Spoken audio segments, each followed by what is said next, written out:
খুলনা বিশ্ববিদ্যালয়ের লিখিততে মার্ক রয়েছে 40 মার্ক। আর এই 40 মার্ক কোথা থেকে আসবে? যে এই জায়গা থেকে, গত বছর এইসব জায়গা থেকে তোমার খুলনা বিশ্ববিদ্যালয়ের লিখিততে তোমার প্রশ্ন এসেছে। আমি তোমাকে বলবো কোন কোন বিষয়গুলো কোন ধারণা নিয়ে যেতে হবে। তুমি যদি এই বিষয়গুলো খুলনা বিশ্ববিদ্যালয়ের লিখিতর জন্য ধারণা নিয়ে যাও, তুমি লিখিততে ভালো করতে পারবে। প্রথমে দেখো ধ্বনি পরিবর্তন। খুলনা বিশ্ববিদ্যালয়ে এর আগে এসেছিল তোমার অভিশ্রুতি কাকে বলে, এবার আসতে পারে অপিনিহিতি কাকে বলে, বা তোমার হচ্ছে যে ধ্বনি বিপর্যয় কাকে বলে। এই ধ্বনি পরিবর্তন থেকে তোমার প্রশ্ন আসবে। এরপরে তোমার এখানে দেখো সমার্থক শব্দ, দুইটা শব্দ দিয়ে বলবে এর সমার্থক শব্দ লেখো, দুইটা শব্দ দেবে দিয়ে বলবে এর সমার্থক শব্দ লেখো। এরপরে তোমার আছে উপসর্গ। ওকে, উপসর্গটা আসবে কেমন?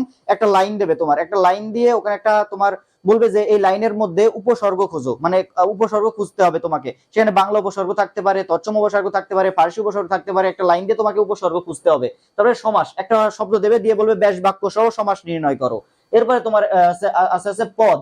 পদ থেকে কিভাবে প্রশ্ন আসবে, যেমন এর আগে এসেছিল সাপেক্ষ সর্বনাম কি। তারপরে তোমার একটা লাইন, একটা সব বাক্য ছিল যেমন যে তুমি এতক্ষণ কি করছো, এখানে কি কোন পদ, এরকম তোমার হচ্ছে যে পদ থেকে প্রশ্ন আসবে। এরপরে যুক্ত বর্ণ, একটা বর্ণ দিয়ে বলবে যে এটা তুমি ভাঙো, একটা বর্ণ দেবে দিয়ে তোমার একটা যুক্ত মানে ভাঙতে হবে সেই বর্ণটাকে। তারপরে কারক।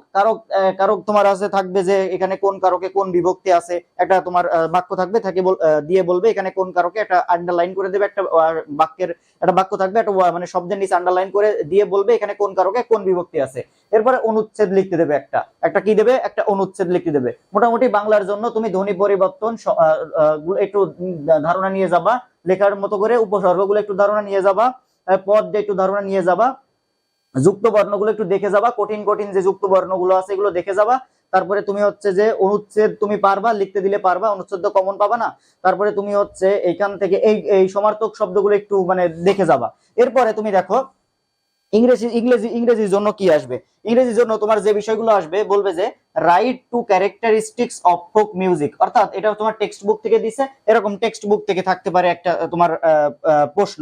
তারপরে write down two differences between poetry and prose, মানে কবিতা এবং গদ্যের মধ্যে পার্থক্য জানতে চেয়েছে। এই ধরনের একটা মানে সাহিত্যিক বিষয় তোমার ইংরেজিতে থাকবে। What do you understand by point of view in a creative writing. Creative writing এর বা তোমার হচ্ছে যে সৃজনশীল লেখার ক্ষেত্রে তোমার পয়েন্ট অফ ভিউটা আসলে কি সৃজনশীল লেখার ক্ষেত্রে, এই ধরনের তোমার প্রশ্ন থাকবে। What is the correct spelling of diesel, মানে এখানে তোমার একটা স্পেলিং দেবে, বাংলায় লেখা থাকবে সেই স্পেলিংটা, সেটা তোমাকে কারেক্ট করে ইংরেজিতে লিখতে হবে। এরপরে প্যারাগ্রাফ, এর আগে ছিল একটা প্যারাগ্রাফ সম্ভবত ড্রিম ইন লাইফ প্যারাগ্রাফ ছিল, তো এইবার যে কোনো একটা প্যারাগ্রাফ তোমার থাকবে। Sense the following into a simple sentence, অর্থাৎ একটা সেন্টেন্স তোমার কাছে কমপ্লেক্স বা কম্পাউন্ড সেন্টেন্সে দেওয়া থাকবে, সেটা তোমাকে কি করতে হবে, সিম্পল সেন্টেন্স করতে হবে, বা তোমার সিম্পল থেকে কমপ্লেক্স, কমপ্লেক্স থেকে কম্পাউন্ড, এগুলো করতে হবে। আইডেন্টিফাই দ্য নাউন ক্লজ, একটা সেন্টেন্স থাকবে, সেখানে তোমাকে ক্লজ আইডেন্টিফাই করতে হবে, অর্থাৎ একটা সেন্টেন্সের নিচে তোমার এমন আন্ডারলাইন করা থাকবে, সেখানে বলতে তোমাকে যে ক্লজ, এটা কোন ক্লজ তোমাকে আইডেন্টিফাই করতে হবে। সেটা নাউন ক্লজ হইতে পারে, অ্যাডজেক্টিভ ক্লজ হইতে পারে, অ্যাডভার্বিয়াল ক্লজ হইতে পারে, অথবা ফ্রেজ দিতে পারে, নাউন ফ্রেজ হইতে পারে, তোমার অ্যাডজেক্টিভ ফ্রেজ হইতে পারে, অ্যাডভার্বিয়াল ফ্রেজ হইতে পারে।